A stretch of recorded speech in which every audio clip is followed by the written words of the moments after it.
Not Just a podcast where we get to know the person behind the job title. I'm your host Amanda, and today we'll be chatting to broadcaster and author Yumi Stynes. We chat about the upside of taking risks, navigating youth media, and how she shows up authentically. But more importantly, we chat about who she really is outside of the job title. Let's get into it. Yumi, welcome to the show. Very excited to have you on. Thanks for having me, many Amanda. hats. You wear many hats. So I know we're going to chat about you being an author and a broadcaster, but then also life behind the job title. But before we get into it, my first question is who you were and what you were doing before you became an author and a radio broadcaster. Tell me about your journey. Before I became, I think a TV presenter was the first thing I did in the public eye. I was like a real rat bag, Amanda. Yeah. I was a real troublemaker and I was naughty. And I finished university and just was quite lost. Because what I did at uni was I volunteered at the radio station and I got some chops up doing that and found it really fun. But I also felt like I'm a student, so I'm allowed to be a bit of a waster, party too much, that kind of thing. And so as soon as uni finished, I was completely adrift. I was like, oh my God, now I'm my part-time job. Now I'm a bartender. Now I'm a kitchen hand. And I was really mortified about that. But if you had to put point to a person Yumi was before I started at Channel V in the year 2000, I think I was somebody who used to hitchhike quite a lot. Right. Okay. As in like physically hitchhike, or is this like a analogy for It's not a metaphor. I used to get around by hitchhiking. And one of the things that I did when I felt like I was losing my mind because I didn't have a job and I was post-uni was I hitchhiked from Byron Bay all the way to the far northern tip of Queensland. And I often think about myself by myself standing on the side of the road, just deciding to hitchhike as far as I could go in a day. And it would take, I'd get picked up by semi-trailers and just go hundreds of kilometres a day. Yeah. It was pretty fun, but it was also it was this feeling of my destiny is like literally in my thumb. And I'm just going, like I could go somewhere completely different based on who picks me up today. Yes. And were you ever scared doing that? Not really. I'm a pretty good judge of character, but there were a couple of times when I was like, I need to get out of this vehicle pretty quickly while they still have respect before it starts to dwindle away. Yes. But for the most part, people pick up hitchhikers because they're like, oh my God, we can't leave her by herself. We better be the safe person who picks her up. Yes, fair. And you obviously have kids, so is it something that you would encourage your kids to do? Maybe with a friend. It is a pretty amazing feeling of freedom, Amanda. I think so much of your life is prescribed. Like you're going to go to school and you're going to, go to your formal and you're going to do all these things and then aim for university. You've got so many guardrails around you. I mean, if you're from a loving and kind of middle-class conservative family, you do. And so I just had this real sense of freedom. Yeah. And I think there are moments in time when you can take that freedom, and it's pre-children that you can really take those kinds of risks when you don't have a serious job. There's not much on the line. If someone steals your backpack, it's like, it's probably worth $100 or whatever. Yeah, true. And then how did you score the Channel V role? Like after you'd done hitchhiking and freedom and all of that, what was the mindset shift to then go, okay, I need to get a proper job and it's obviously a creative industry that you went into. So were you always wanting to do something in the creative space? Yeah, I was, but I never thought I was allowed because there weren't any Asian people doing media when I was young. Not many. There was a couple on SBS, but not doing cool youth stuff. Like it was like, no, we don't exist in that particular space. But I think there is a link between the hitchhiking and going to audition for Channel V because they were both taking a risk. They were both putting myself on the line and putting myself out there. And it was doing a thing that I knew was a little bit embarrassing. And for a long time, I was extremely wary to do anything cringy or embarrassing. So actually auditioning requires Yeah. a fair bit of humility to go, okay, I want this thing that I might not get. And I want it Yes. badly enough to get up early in the morning and go and stand in a big line of other hopeful Mm. wannabe presenters Yeah. and humble myself enough to try hard. And that was Yeah. really tricky. But I was in that mindset because I was like, what have I got to lose? I'm here in this absolute juncture of my life when I have Yes.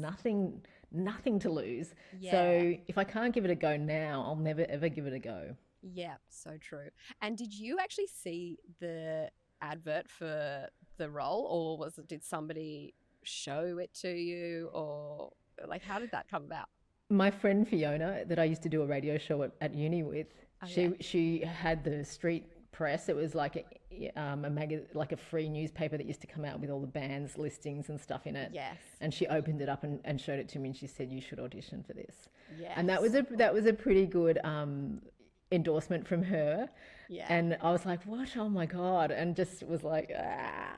And then was like, "Okay, I'll give it a go." Yeah, so cool. Yeah. Well, I actually watched you when I was growing up on Channel V. Oh my So god. I'm actually kind of having a bit of a fangirl moment. And when I got told that I was speaking to you today, I was like, oh my gosh, I remember Really? watching You so must have many been very shows. young, Amanda. Pardon? You must have been very young. Well, yes, I'm 34 now. So, yeah, probably, yeah, when I was like, yeah, I don't know, Like like 12, five or 6. 13, 14, 15. Oh, really? Okay. Yeah, I reckon. Yeah, Something like that. okay. But Feels like so 20 years cool. ago is right. Yeah. But I So think it's cool though. 25 years ago. I think you were 10. Yeah, okay. That probably would make sense when mum and dad finally got the The pay Foxtel. TV, the Foxtel. Yeah. We thought it was like the bee's knees. We were so excited. Well, I wanted to ask, who are you when nobody's watching? That's a very personal question, Amanda. It is. Actually, there's not much difference. I'm just a bit more unguarded. It's the same person, but Yeah. I am pretty calm. I'm not a worrier. I'm Yeah. not a ruminator. I'm not Mhm. anxious. So by myself, I'm just like bogging around. The thing I really like to do, if I've got like an acre of time, which is just the most luxurious thing, especially when you're a parent, but if I Yeah. do have a big tranche of unbooked time, I love to just get into a cooking flow.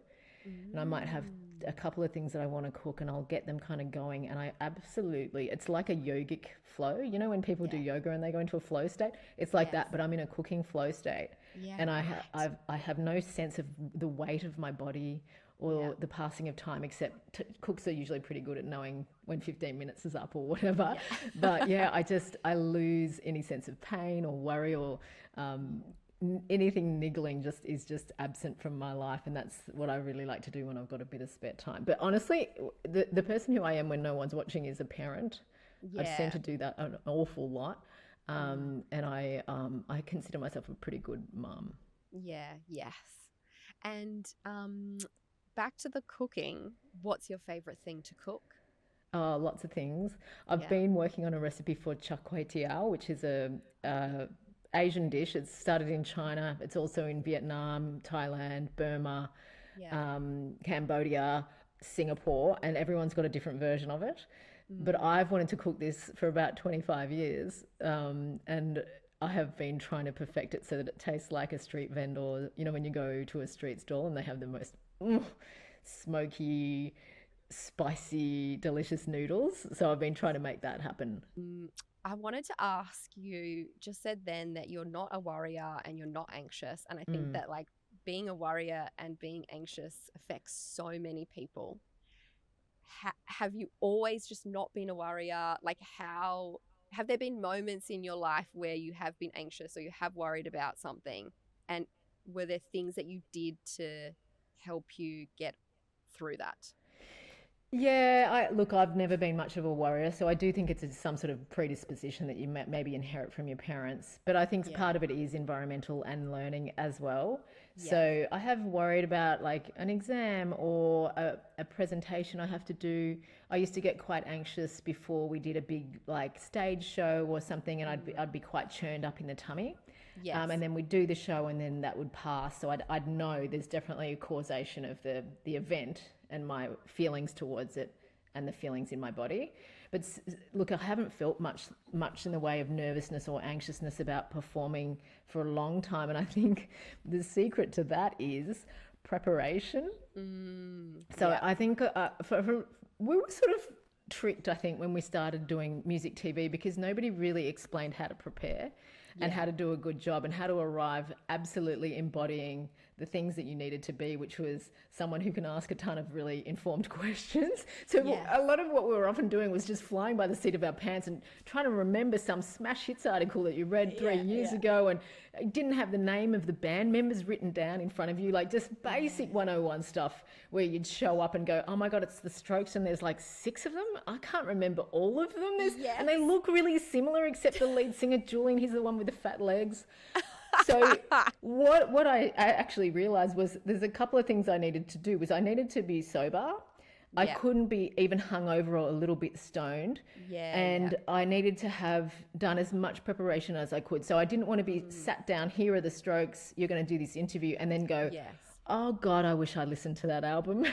Yeah. True. True. It's Yeah. the And then, preparation. so if Yeah. you arrive like that, where you're completely prepared and your body is good, then I Yeah. don't think that there's any need for anxiety. You just feel really quite psyched and quite joyful to be there. Yeah. Yeah. And are there things that you teach your children, you know, to not worry and to not be anxious? Like, are there techniques that you share with them? Yeah, because I've got 4, so they're all really different people. So some of them have been worriers, ruminators, and Mm. anxious. Not all of them. The ones that I'm rearing who are quite young at the moment seem to not give very many fucks about much at all, except their Yeah. own needs and being happy and getting what they want.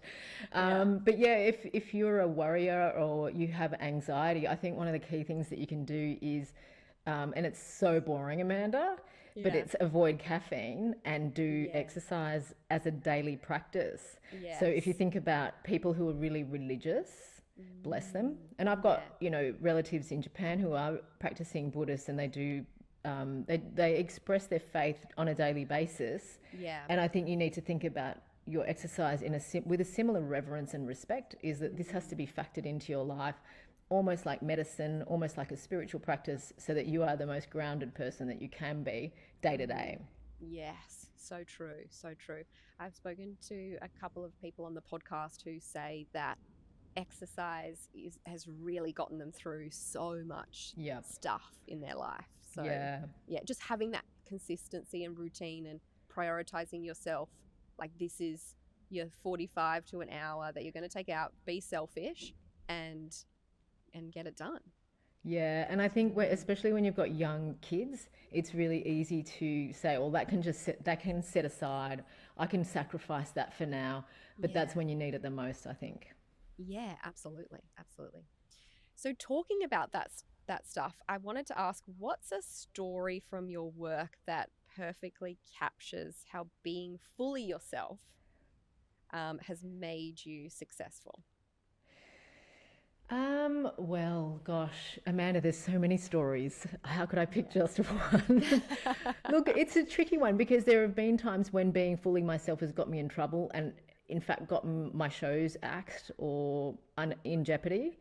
And yet, that's the thing that they want you to do, is to be authentic and also Yeah. be, especially in youth media, which I'm not part of now, but to be a little bit edgy. And you Mm. really are left sometimes with your ass hanging out if you are walking that fine line between being edgy and being, oh, I've crossed the line, I'm getting fired now. Yeah, So yeah. I have to say that there have been times when I got suspended from work at Channel V, Mm. which wasn't publicly known at the time, but I had to take leave and just stay home and rot while Yeah. pregnant, I think with my first child. So I was really like, I need job security. Like, I'm about to become a Yes. mum. This is not okay. Yeah, yeah. But more recently, I've had an experience. I had to MC something at short notice because the original MC was stuck in a cyclone in Oh my gosh. Queensland. Oh So with God. 2 days, I got warned that I'd be emceeing the big room at the Sydney Opera House, the Joan Sutherland Oh Theatre, yeah. for the annual Feminist Roast, which is part of the All About Women Festival. And it was a Mm. real moment where I felt okay, this is a great challenge. I know how to work a big room. Yeah. I know how to talk feminism really fluently. Yeah. And I'm just going to be very present in the room, listen to what the speakers are saying, and react according to my truth and my spirit. Mm. And I really think that that was a great example of where I nailed it. Yes. There Yeah. was, because one of the speakers told this incredibly heartbreaking story and people were crying and weeping. Mm. And then I had Wow. to go, right, well, we're going to be having fun now. Oh But it wasn't gosh. appropriate, right? So I had to No. think about, okay, how do we do a reset Yeah. and acknowledge what we just saw and respect that, and then how do we move on? And so you have to show a lot of sensitivity and be a really good listener, and Mm. then actually know what to say to move on to the next phase of a big show like that. Yeah, absolutely. And how did you do that in with the audience? Well, I think I just allowed them to all breathe, and I Yeah. allowed them to see that I was having an emotional reaction too. So I'm Yeah. allowed to cry if I need to cry, even if I'm the Yeah. MC, that's okay. Yes. That gives them permission to cry. And then Mm. I really reset and I said, I think I understand what we're doing here tonight. I want Mm. you to leave this room with your DNA rearranged. I want you to be a different person when you get home to the person who left home earlier this evening. Yeah. Because it was about being activated to change and to be an activist. So, Mm. yeah, so I managed to do that, and then we wrestled the whole entire room towards a joyful finale, as it were. Yeah. Yeah. Wow. And talking about, feminism and being a feminist, is that something like that's obviously clearly something that you're very passionate about, as am I. But I wanted to ask, what is something that you are deeply passionate about that would surprise people? Oh, lots of things. Yeah. Lots of things like the environment. I don't think that would be surprising.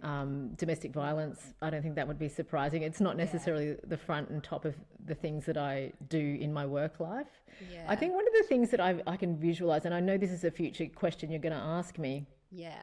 but I can visualize for my maybe distant future is I want to work in some sort of space where I feed people, and it's Mm. people who are hungry. So it's not fine dining. It's like feeding people who need to be freaking fed, that Yeah. kind of thing. And I have such Yeah. an urge in me to work out how to scale nourishment to reach as many people as I possibly could. Mm. Wow, that would be, yeah, incredible to Mm. do something like that. Have you been looking into it? Yeah, I think Yeah. it's like on the back burner of my entire life. My entire life story Yeah. is going to be leading to that, I hope, Yeah. Wow. Amanda. Because can you imagine if I did that? If I was like 70 and I was so busy because I'm fucking working my ass off trying to Yeah, feed people who are it's hungry. Like that would be an amazing story, an amazing way to live your life. 100%, Yeah. 100%. And I think that was going to be my question: is if you could be known for something completely different, what would it be? And would it be that? I think so. And how about this? Like, how about if I did it and then I Mm, understood the template and could give it to other people? So, other similar true. people who wanted to do the same thing, who wanted to give back to the world and wanted to help Yeah. people who were needy. Here's the way I did it. Maybe you could do the same thing. That would also Yeah. be freaking awesome. Yeah. Oh my God. Amazing. So, so good. Do you Mm. feel like there's companies out there that are doing it, but maybe not necessarily nailing it? Like, is there something like an element that you see in that part of society that you're like, oh, I just really feel that we need this? What is that X essentially? Look, I'm not an expert in the field, not yet, but Mm, I do feel like there are no companies doing it. It's yeah, volunteers and it's charities. true. Yeah, it'd be Yes. great Yeah. for somebody with, Atlassian money Yeah. Well, or Tesla money to kind of get into something like that and make it their personal ambition. I think the starting point has to be caring. yeah. Yeah. Absolutely. Absolutely. Well, I mean, I think that that is incredible. Maybe we will see you in like 5, 10 years time and you'll be doing this. Maybe, yeah, And I'll yeah. go, When she my said, kids have left the house, I'll I'll, have some and time. we'll reflect and I'll go, Yumi told me that on the podcast a Uh couple of huh. years ago. Yeah, She I'd gave be me the so scoop. fucking proud. When I won a prize for the book Welcome to Your Period, I was like, Yes. actually, I think I can die now. I think like I've done something that I'm really Yeah. proud of. I can die, and they can say she did. At least she did that. Like she might be Yeah. dead, but at least she did that cool thing. Yeah. And that would be so next level if I could do something like that. Yeah. Well, I wanted to talk about the books. What inspired the books? Because you obviously have a series and they're so incredible. But I think for maybe some people, they might have been a bit like in your face. And I wanted to ask, was it a bit in your face? Like, I think for you and I, and maybe it's just because we're a different generation, we go, yeah, cool, we need to talk about this stuff. Yeah. But perhaps for like the older generation, it must have been quite confronting for them. Oh, completely. But it was even Yeah. confronting for me.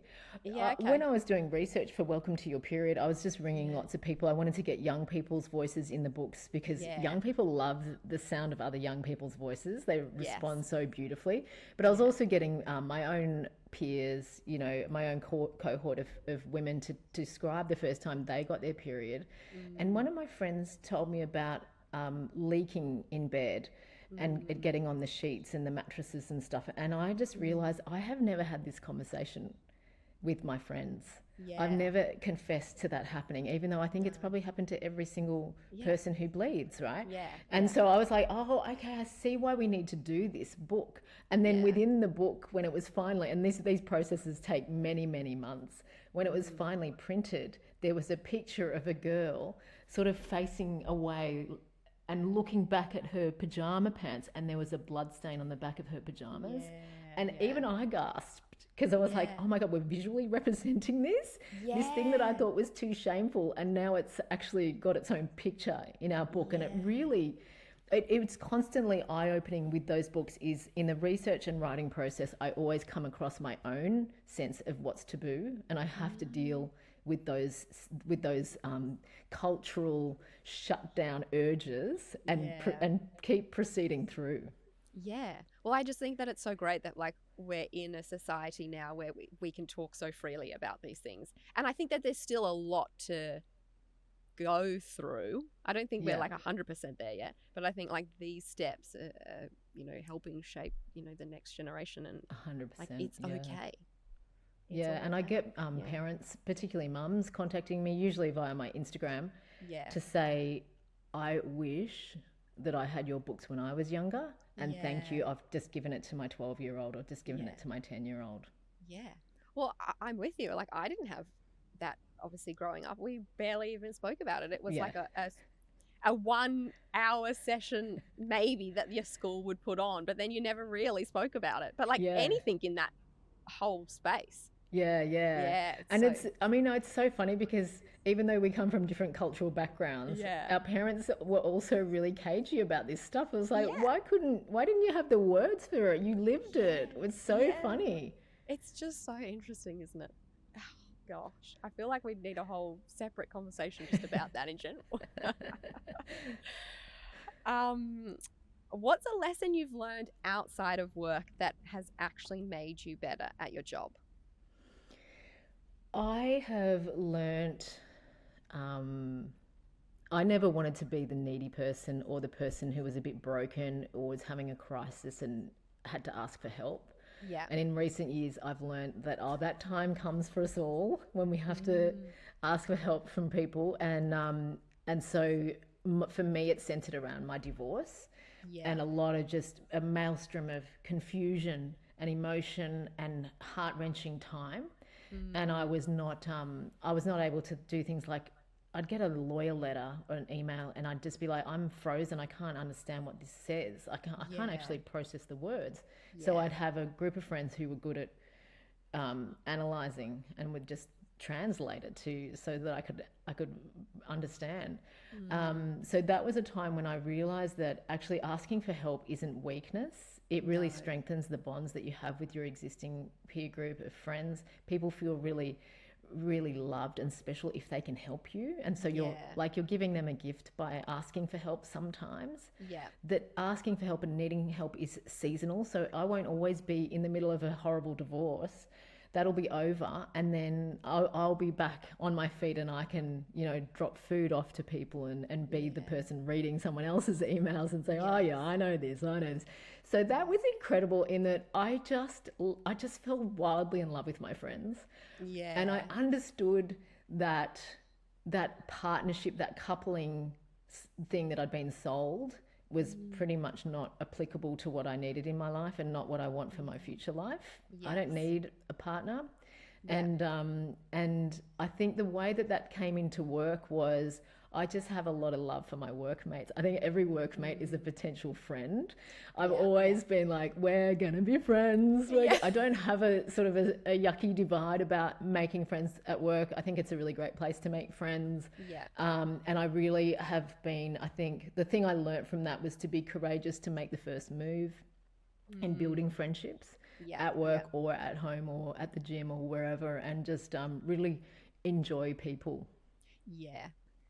Yumi, this leads me to my final question. You've got many talents, but I wanted to know, what is your hidden talent? Okay, I did give this some thought because you kindly gave me a preview of the questions, Amanda. Look, I've got a lot of hidden talents. I think that cooking is definitely one, but it's not so hidden and it's not such a secret. I'm a great cook. I have this incredible sense of smell. So if you and I were near each other, I could tell if you had tooth decay or Oh my gosh. a skin infection or hadn't showered, or Yeah, if your bra wow. was a bit overused and you needed to give it a hand wash. I'd be able to tell you that. I probably wouldn't, but that's also not that big of a deal. But it does inform my ability to be a good cook because I'm getting a lot of feedback from ingredients and stuff. Yeah. I think the sort of hidden talent that I have, that people who say want to be a podcaster or want to be a TV presenter or want to be an author or a broadcaster need to know and maybe need to share is I'm a really good listener. Yeah. Yeah. So you can be a great talker, and I think people who want to do podcasting or radio, they think I need to be a good talker. I need to have the gift of the gab and be a yappuccino. Yeah.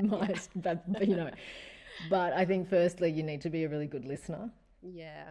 And that's the foundation of everything. That's the foundation of being a good author. It's the foundation of being a good broadcaster. And it's also the foundation of being a good friend. I was just about to say, I think it's a friend as well, because you want to be listening and then not thinking about the next thing that you're going to be saying, but also going, oh, I want to ask a question about that. My friend's going through this and I want to find out a bit more information to help them. Yeah, to help or just to listen. Something like a lot of the time people don't want your advice or your help. They just want to share the thing that's hurting them, and you just need to be a good listener to that. Yeah, true. Well, I mean, lucky we're doing this interview via Riverside, so you can't tell if I've got tooth decay or a stinky bra. It's really bad because it means I freaking hate perfume. I can't deal with strong perfume. It gives me an almost instant headache, and I feel very angry towards people that hug me. Oh. But like, that wouldn't be a close friend, because a close friend wouldn't hug me with perfume on, but they hug me and then I've got their perfume on my body and I can't get it off without going home and taking everything off, washing everything, having a shower. Yeah, wow. Yeah. That is a very cool hidden talent. Oh, well, thank you so much for joining us on the podcast. It's been great chatting. You wear many hats, but it's been fabulous. As a fangirl who grew up watching you on Channel V, this is like a very surreal moment being able to chat with you. But thank you so much for sharing behind the author and broadcaster title and your life and being so honest. So really appreciate it. Thanks for having me. I appreciate your time. Thanks, Yumi. Hi guys, I'm Amanda, the host of Not Just A. If you enjoyed this podcast, make sure you follow and subscribe so you don't miss the next episode. Don't forget to check us out on social media via the links in the description. If you're liking the content, feel free to drop a comment. We'd love to hear who you want to hear from next. Let us know.